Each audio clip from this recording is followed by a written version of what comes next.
오늘 우리에게 주시는 하나님의 말씀은 베드로전서 2장 9절의 말씀입니다. 제가 읽겠습니다.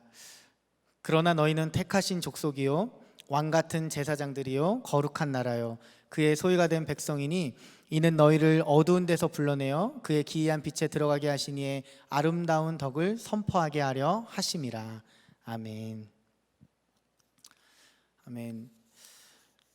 여러분, 요즘 온라인 예배를 많이 드리고 계시는데 여러분 어떻게 드리고 계십니까?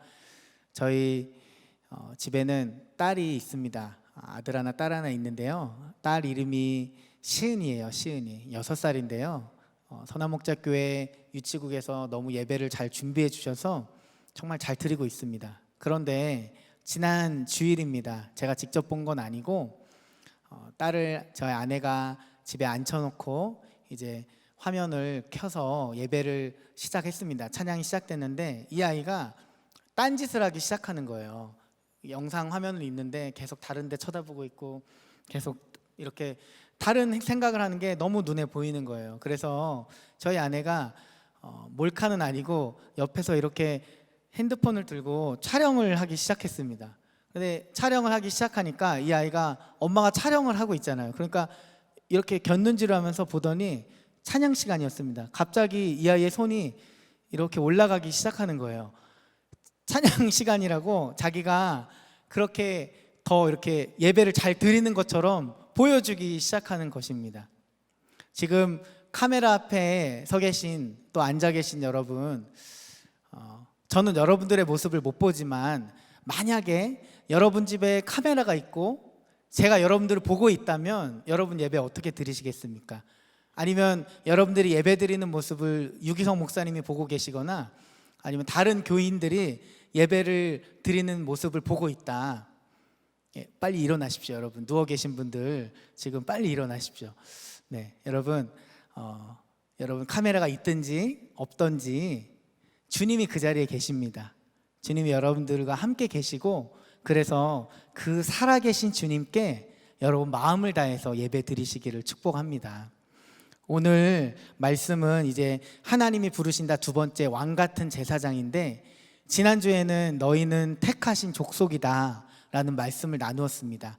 오늘은 이어서 왕같은 제사장인데 함께 베드로전서 2장 9절 방금 읽었지만 앞부분만 한 번 더 보겠습니다. 그러나 너희는 택하신 족속이요 왕같은 제사장들이요. 계속 나누고 있는 이 말씀이 여러분들의 마음에 심겨졌으면 좋겠습니다. 그러면 왕같은 제사장은 과연 무엇일까? 계속 묵상을 하다 보니 왕같은 제사장은 왕은 아니에요. 여러분 왕이라고 생각하시면 안 됩니다. 왕 같은 제사장이에요. 그래서 포커스가 어디 있느냐? 제사장에 있습니다. 제사장. 물론 예수님은 왕이면서 제사장 맞으십니다. 멜기세덱의 반차를 따라 우리의 대제사장이 되시는 예수님은 왕 같은 제사장이 맞으셔요. 그런데 우리는 제사장에 더 포커스를 맞춰서 오늘 말씀을 나누었으면 좋겠습니다. 여러분 제사장이 구약 시대에 어떤 일을 했습니까? 성전을 관리하기도 했고요. 그리고 재판에 참여하기도 했습니다. 또 요새 전염병이 문제가 되고 있는데 3000년 전 그 레위기 법전을 보면은 전염병에 대한 규정이 굉장히 철저합니다. 그래서 제사장들이 그 법에 따라서 그러니까 위생을 관리했던 것이죠. 그런데 여러분 제사장에게 있어 중요한 역할이 무엇일까요? 너무 복잡하게 생각하시면 어렵습니다. 지난번에 제가 그 베드로전서를 누가 썼지라고 질문했던 것을 제 동생이 비웃더라고요. 그런데 제사장이 하는 역할은 무엇입니까? 제사 드리는 겁니다. 제사. 예배를 드리는 것이 제사장에게 있어서는 가장 중요한 일이죠. 그래서 예배를 드릴 때는 항상 희생 제물을 준비해서 이스라엘의 죄 또는 한 개인의 죄, 어느 단체의 죄, 그룹의 죄, 나라의 죄를 가지고 하나님께 나아가는 예배를 주관하는 것이 바로 제사장의 역할이었습니다. 하나님께 속죄의 찬양과 기도를 드리고 예배를 드리는 사람이 바로 제사장입니다. 그래서 쉽게 표현한다면 예배자라고 볼 수도 있는 것이죠. 그런데 주님이 소아시아의 교회들을 베드로전서에서 왕 같은 제사장이라고 부를 때, 그때 소아시아 교회는 사실은 왕 같은 제사장, 너무 멋진 표현이지만 그 표현도 그들에게는 굉장히 멀게 느껴졌지요. 왜 그렇습니까? 핍박의 시대가 시작되고 있고, 자신들은 나그네 정도도 아니고 도망자 수준입니다. 그런데 그들을 향해 너희는 왕 같은 제사장이다 하시는 것입니다.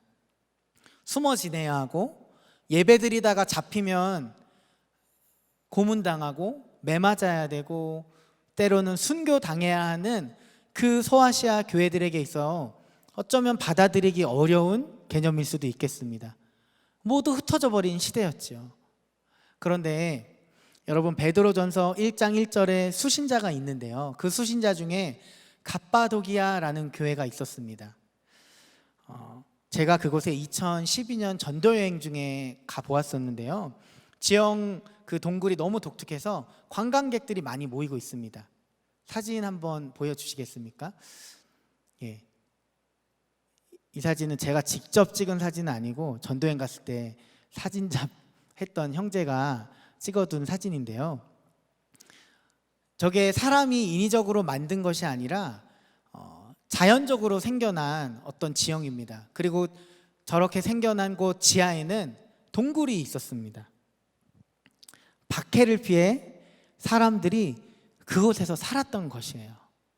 가보니까 12층, 지하 12층이라고 해요. 지하 12층에 통로가 55개, 여기 숨었다 저기 숨었다. 그래서 추적자들이, 군인들이 오면은 숨었다가, 그래서 그때 기억에 남는 것이, 이렇게 길을 가다가 어느 이렇게 통로 같은 데가 있는데 굴을 이렇게 움직이면 바깥에서 온 사람들은 그냥 지나가 버릴 수밖에 없는 그런 구조, 그곳에 숨어 지낸 것입니다.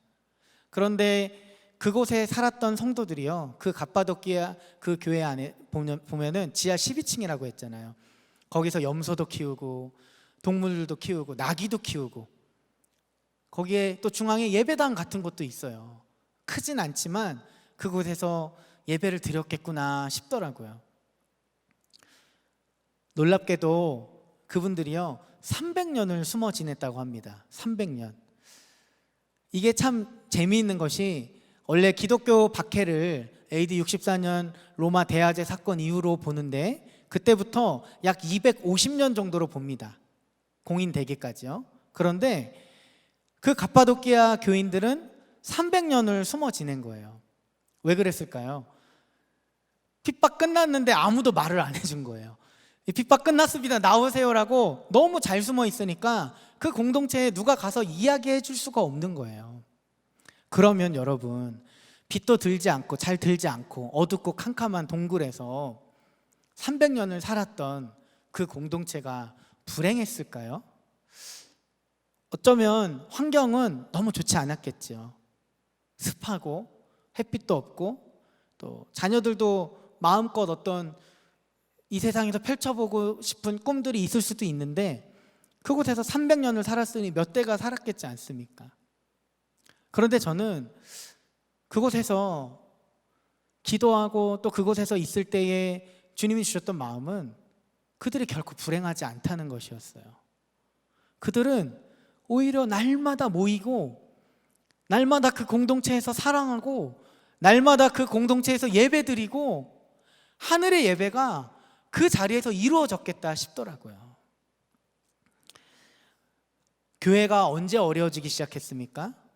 핍박의 시작이 교회가 어려워진 것이 아니었죠. 사실은 핍박이, 초대교회의 그 뜨거웠던 그 시대의 핍박이 끝나고 중세로 넘어오기 시작하면서 교회가 돈을 갖게 되고 힘을 갖게 되고, 그러면서 너희는 모두 성도들 향하여 왕 같은 제사장이야 라고 하나님 부르셨는데, 예수님 부르고 계시는데 성도들이 다 그 사명을 잃어버리는 것이지요.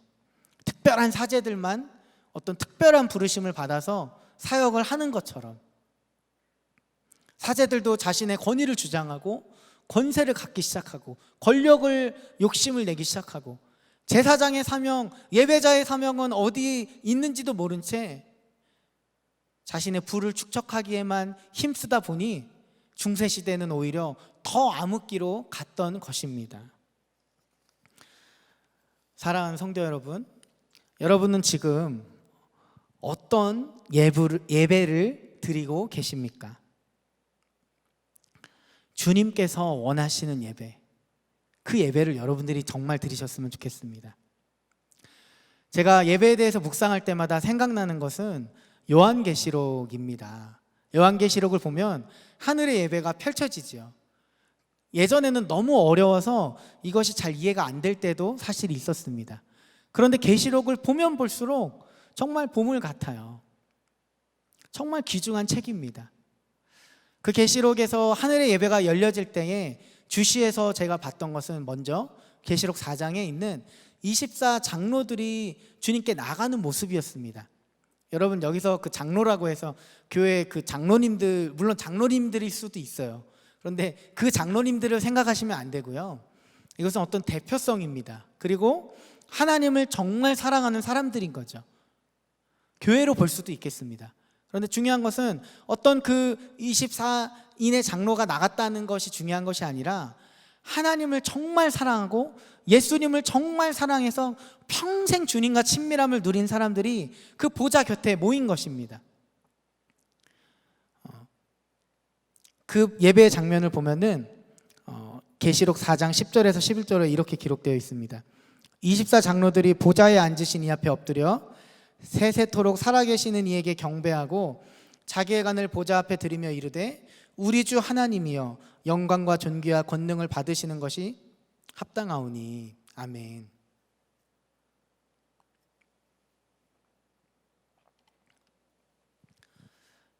여러분, 그 24장로들이요 원래 처음 초반에는 금 면류관을 쓰고 있다고 기록되어 있습니다. 그런데 그들이 주님 앞에 정작 나와 찬양 드릴 때에는 그 금면류관을 주님께 드리고 있는 거예요. 찬송가 25장 예전에는 면류관 가지고였습니다. 면류관 가지고 주 앞에 나아가. 그런데 새 찬송가로 바뀌면서 여러분 가사가 바뀌었죠. 면류관 벗어서. 굉장히 중요한 차이가 있는 것인데, 왜냐하면 그 24장로들이 주님 앞에 나아갈 때에는요 자신의 면류관을 주장하지 않았어요. 사실 주님이 주셨으니까 얼마나 값진 것이겠습니까? 그게 순금이든 아니든 순금이라고 생각되지 않아요. 그런데 주님이 주신 것인데 그걸 집어 던지는 거예요. 주님, 이거 귀하지 않아요. 주님이 주신 것이라 너무 귀하지만 이것보다 더 귀한 분은 바로 주님이십니다. 제 마음을 다해서 이게 가장 내 평생에 주신 주님이 주신 선물 너무 귀한 것인데 이것보다 귀한 것은 주님이에요. 하나님 영광과 존귀와 권능을 받으시는 것이 합당합니다. 예수님께만, 어린 양 예수님께만 내가 경배하기 원합니다라고 그들은 뜨겁게 찬양했던 것이에요. 그리고 그 찬양을 듣는 천사들이 계시록 5장에서 이렇게 고백합니다. 5장 12절을 보면은 큰 음성으로 이르되 죽임을 당하신 어린 양은 능력과 부와 지혜와 힘과 존귀와 영광과 찬송을 받으시기에 합당하도다 하더라. 아멘. 장로들이 그렇게 하는 걸 보면서 천사들이 칠 수 없는 거예요. 큰 영광 가운데 큰 소리로 자신의 마음을 다해 천사들이 높이기 시작합니다. 천군 천사들이 주 예수님, 어린 양 되신 예수님께 능력과 부와 지혜와 힘과 존귀와 영광과 찬송을 받으시기에 합당합니다. 주님만 높이겠습니다 하고 천사들이 막 합창을 하는 것입니다. 그러자 또 계시록 7장 9절에서 10절에서는 물론 그 전에 14만 4천이 드리는 찬양이 있는데 그 이후에 또 수많은 사람들이 찬양을 드립니다. 7장 9절에서 10절 함께 읽겠습니다. 이 이후에 내가 보니 각 나라와 족속과 백성과 방언에서 아무도 능히 셀 수 없는 큰 무리가 나와 흰옷을 입고 손에 종려가지를 들고 보좌 앞과 어린 양 앞에 서서 큰 소리로 외쳐 이르되 구원하심이 보좌에 앉으신 우리 하나님과 어린 양에게 있도다 하니 아멘. 모든 나라, 모든 족속, 모든 백성이 아무도 능히 셀 수 없는 그 사람들이 주님 앞에 나와 예수 그리스도께 찬양하는 것이에요. 하늘의 예배가 여러분 정말 가슴이 벅차고 놀랍습니다. 우리가 지금 교회에 나올 수 없고 또 함께 모일 수는 없습니다. 하지만 여러분, 우리는 각자의 자리에서 예배를 드릴 수 있지 않습니까? 각자의 자리에서, 집에서, 직장에서 여러분들이 핸드폰만, 태블릿만, 컴퓨터만 켜면, 아니면 요새는 텔레비전도 되더라고요. 주님께 예배를 드리실 수 있잖아요. 제사장의 사명을 감당할 수 있는 것입니다. 사실은 제가 지난주에 마스크를 쓰고 있으니까 어느 날은 찬양하기가 싫을 때가 있더라고요. 성전에 나왔는데 앞에서 찬양팀은 정말 마음 다해 찬양하고 계시는데 순간 그런 생각이 드는 거예요. 내가 마스크 쓰고 있으면 입을 벌리는지 안 벌리는지, 물론 옆 사람은 알 수도 있습니다. 찬양하는 분들은요, 마스크가 이렇게 왔다 갔다 해요. 그런데 찬양을 안 부르는 분들은 마스크가 움직이지 않습니다. 중요한 건 그게 아니고 제 마음에 누가 알겠어? 이거 뭐 누가 알겠어? 순간 그런 마음이 들어서 찬양을 안 불렀습니다. 그러다 제 스스로 깜짝 놀랐어요. 아니, 어떻게 이런 생각을 할 수가 있나? 정말 주님만으로 충분하고 주님만 높이겠다고, 주님만 위해서 살겠다고 목사가 주님께 나와서 마스크 하나 가려졌다고 제 마음대로 하고 싶은 생각이 드는 것입니다. 여러분 가운데 물론 어떤 분들은 지금 찬양을 부를 수도 없고, 어떤 분들은 소리를 너무 키울 수 없어서 이어폰을 끼고 예배드리는 분들도 계실 것입니다.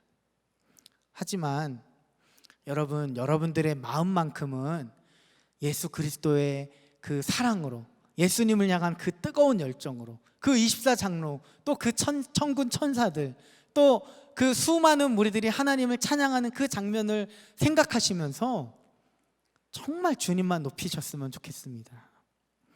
여러분, 우리가 사는 이유가 무엇입니까? 적당한 성공, 적당한 월급, 적당한 직장, 적당한 여행 위해서 사는 것입니까? 그러면 지금 그 내가 생각하는 적당한 것들을 할 수 없는 때가 되면 우리는 그럼 실패한 것입니까? 그렇지 않죠. 주님은요, 우리를 창조하신 목적을 분명하게 말씀해 주셨습니다. 제가 베드로전서 2장 9절과 함께 마음이 낙심되고 힘들고 기도가 잘 터지지 않을 때 찾아가는 주소가 있습니다. 그 주소지는 바로 이사야 4321입니다. 이사야 43장 21절. 외우기도 좋죠. 함께 읽겠습니다. 이 백성은 내가 나를 위하여 지었나니 나를 찬송하게 하려 함이니라. 아멘. 우리 삶이 흔들리고 목적이 분명하지 않을 때가 있습니다. 또 너무 어려울 때가 사실 있지요. 그때 여러분이 제사장이라는 것을 잊지 않으시면 됩니다. 그래, 내가 예배 드릴 수 있지. 그래, 내가 주님 앞에 나아가는 사람이지. 그래, 나를 주님이 왕 같은 제사장으로 부르셨고, 내 목적이 어떤 이 세상의 성공과 부를 누리기 위한 것이 아니었지. 나를 부르신 목적이, 주님께서 나를 창조하신 목적이 주님을 찬송하기 위함이었지. 그러면 여러분이 주님을 높이는 삶으로 나아가면 그럼 주님의 뜻에 맞게 살고 계신 거예요. 너무 충분한 것입니다, 여러분. 중요한 것은 우리 마음의 태도입니다. 어느 은퇴하신 목사님이 쓰신 책 중에 내용을 보니까 그분이 금요일부터 이제 주일 설교를 계속 준비하시고 거의 한 40시간을 준비를 하셨대요. 계속 기도하고 준비하고 그렇게 될 수밖에 없죠. 그런데 토요일 밤에 자녀들이 이렇게 컴퓨터 게임하는 것을 보고 그냥 자녀들이랑 잠깐 가서 한 15분 정도 하셨대요, 토요일 밤에. 그리고 나서 주일에 예배 드리려고 성전에 들어서서 성전에 앉았는데 갑자기 뿅 하더래요. 이게 무슨 소리인가 보니까 어젯밤에 잠깐 게임 하신 거예요. 그 15분. 여러분 40시간에 비하면 그 15분은 너무 작은 시간일 수도 있겠지요. 그런데 그 목사님이 너무 깜짝 놀라서 회개를 하게 되신 거예요. 아, 내가 정말 주님 앞에 나갈 때 온전함으로 나가지 못했구나. 정말 예배자로서 서지 못했구나. 그러면서 하시는 말씀이, 물론 오래된 책입니다. 예배는 예배당에서부터 시작되는 것이 아니라 집에서 예배당으로 출발할 때부터 예배가 시작된다. 성도님들을 향해 말씀하신 것입니다. 그런데 여러분, 지금은 여러분들이 각자의 자리에서 예배를 드리잖아요. 집에서 또는 직장에서 드리고 계시잖아요. 어쩌면 퇴근하면서 드리고 계시잖아요. 그렇다면 언제부터 예배를 드리는 것이 되는 것이죠?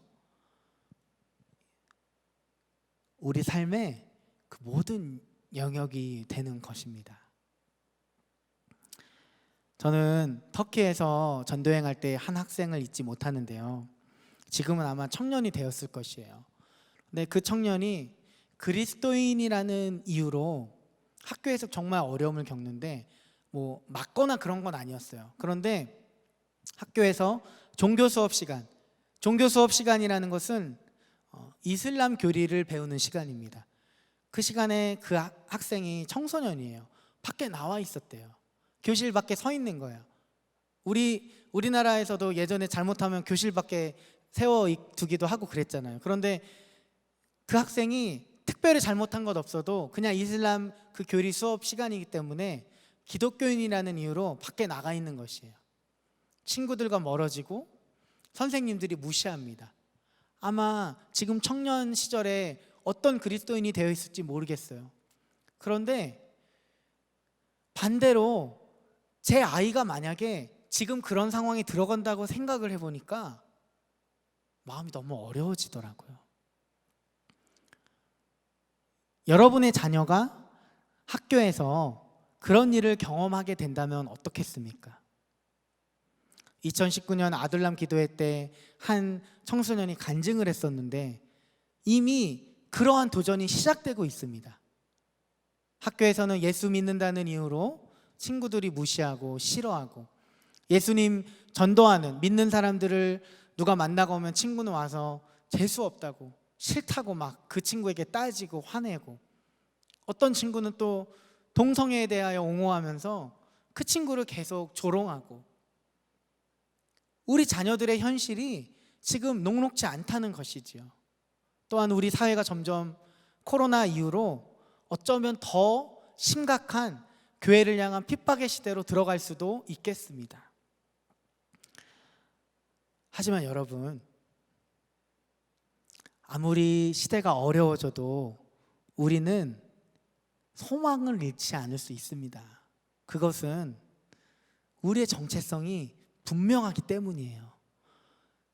우리를 왕같은 제사장으로 부르시는 주님이 우리를 예배자로 계속 초청하고 계시다면, 그 주님이 내 마음의 실제가 되시고 그 주님이 가짜가 아니라면 우리는 어디에서든지 언제나 주님을 높여드리는 삶을 살아갈 수 있는 것입니다. 여러분이 우리가 노래를 잘하든 못하든 상관없어요. 주님 앞에 여러분들의 마음이 뜨겁다면, 우리의 마음이 항상 주님으로 인해 충분하고 충만하고, 주님 정말 내 삶은 주님으로 족합니다, 충족합니다, 만족합니다 라고 고백할 수 있다면 그것으로 된 것이에요.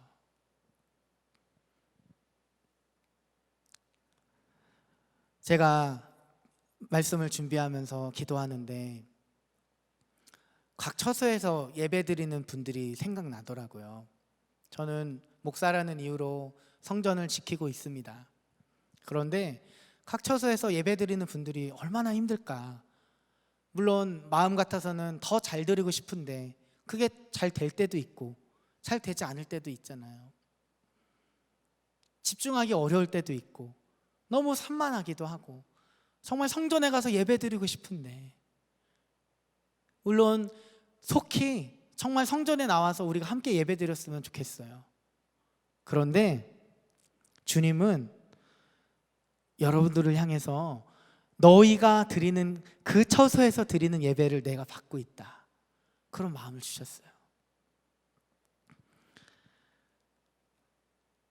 여러분 주님을 사랑하십니까?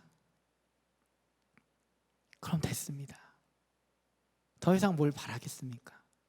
여러분들이 정말 왕 같은 제사장으로 주님 앞에 예배드리는 사람으로 섰다면 더 이상 무엇이 우리에게 필요하겠습니까? 저는 예전에 어린 양 되신 주님 잘 받아들여지지 않았습니다. 사실 요한계시록도 멀게만 느껴지고 뭐 다시 오실 주님은 더 멀게 느껴졌죠. 주님 언젠가는 오시겠지 뭐. 그러나 뭐 오시겠어, 내 때에 오시겠어.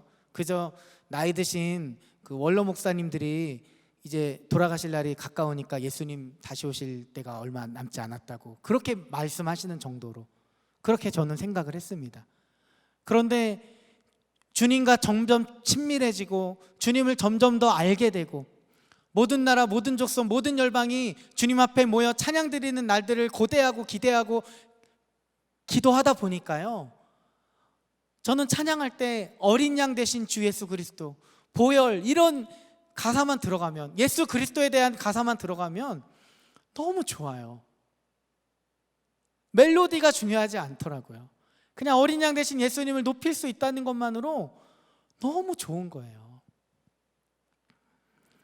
이미 모든 나라, 모든 민족, 모든 족속이 함께 찬양하고 있지 않습니까? 다 같이 모여 예배드리는 날도 오겠지만 이미 지금 전 세계에서 함께 모여 예배드리고 있지 않습니까? 영상을 통하여 실시간으로 다 흩어져 있지만 그러나 각각이 그 사람들이 교회가 되고 제사장이 되고 예배자가 되어서 하나님을 높여드리고 있지 않습니까? 아무도 알아주지 않아도, 아무도 몰라줘도. 저는 아까 설교 초반에 카메라가 있다면 이런 이야기를 했지만 사실은 지금 예배드리는 분들의 마음은 저는 너무너무 간절하다고 믿습니다. 정말 주님 너무 사랑하고 주님 없이는 견딜 수 없기 때문에 영상으로라도 주님께 예배드리고 싶어서 여러분들 핸드폰을 켜놓고 주님께 기도하고 컴퓨터를 켜놓고 기도하고 있지 않습니까? 골방이 안 되면 이어폰을 끼고라도, 시간이 안 되면 이동 중에라도 주님을 향해 갈망하고 간절히 구하고 있지 않습니까? 그렇다면 이미 하나님의 말씀은 우리 시대에 이루어지고 있는 것입니다. 이제 여러분들을 다시 초청합니다. 주님께서는 여러분들이 왕 같은 제사장으로 정말 주님만 예배하는 사람으로 서시기를 지금 간절히 바라고 원하고 계시고 또 함께 임재하고 계십니다. 이제 함께 찬양하실 텐데 찬양 들으시면서 정말 예전에 그 뜨거웠던 주님 향한 사랑 잃어버렸다면 다시 회복하십시오. 그래, 그때는 내가 그렇게 뜨겁게 기도하고 예배드렸지. 아니요, 지금이 그때입니다. 혹시 여러분들 가운데 또 지금 나는 한 번도 그렇게 예배드려 본 적이 없는데 라고 생각되는 분들이 계시다면 새롭게 주님을 만나시기를 축복합니다. 다 함께 제사장으로 부르시는 주님 앞에 찬양을 드리시겠습니다.